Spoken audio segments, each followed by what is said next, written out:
अस्सलाम वालेकुम। मैं डॉक्टर इमरान ज़ा एक बार फिर आपके साथ। स्मॉग आजकल का एक बर्निंग फैक्टर, चूँकि हमारे मुल्क में अभी बारिशें वक्त पे नहीं हो पाई, जिस वजह से पोल्यूशन, मट्टी और धुंध मिल के स्मॉग की शक्ल इख्तियार कर गई। स्मॉग हमारी ओरल कैविटी या मुंह पे किस तरह से असरअंदाज हो सकती है, आपको मैं डिटेल से बताऊंगा। टॉपिक पे जाने से पहले आपसे रिक्वेस्ट है कि अगर आप मेरे चैनल पे नए हैं तो मेरे चैनल मौजूद तमाम वीडियोस को पूरा देखें, कमेंट करें, लाइक करें, सब्सक्राइब कीजिए, बेल आइकन को दबाएं ताकि मेरी आने वाली वीडियोस वक्त पर आप तक पहुंच सके।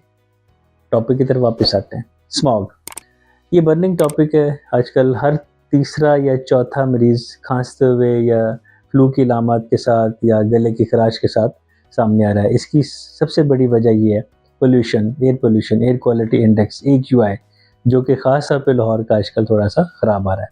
बारिशें वक्त पे हो जाती हैं तो ऐसा ना होता। बहरहाल उम्मीद है कि जब बारिशें होंगी तो ये तमाम अलामत सबसाइड हो जाएंगी। अब स्मॉग बाकी जिस्म को असरअंदाज करने के साथ साथ मुंह को कैसे असरअंदाज करती है। बहुत सी मसूड़ों की बीमारियां इसमें जन्म लेती हैं। मसूड़े सूज सकते हैं, मसूड़ों से खून आ सकता है, मसूड़े फूल सकते हैं। इसके अलावा मुंह से बुरी स्मेल आ सकती है, मुंह खुश्क हो सकता है। हेलिटोसिस या ड्राई माउथ या जीरोस्टोमिया स्मॉग के असरात और अलामत में से एक बहुत बड़ी अलामत है।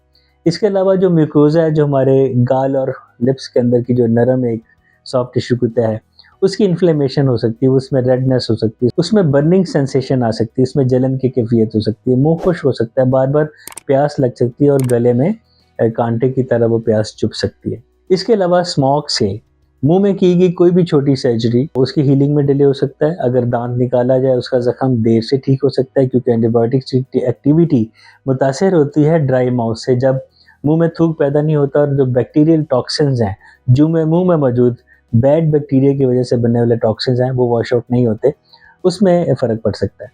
अब किस किस्म के लोग या मरीज़ ज़्यादा इफेक्ट हो सकते हैं? बच्चे, जिनमें इम्यूनिटी लेवल कम होता है।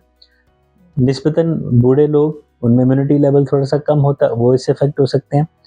ऐसे पेशेंट जो कि अल्कोहल या सिगरेट नोशी बहुत यूज़ करते हैं, वो ज़्यादा इफेक्ट होते हैं और उनमें ओरल कैंसर के रिस्क भी आ सकते हैं स्मॉग की वजह से।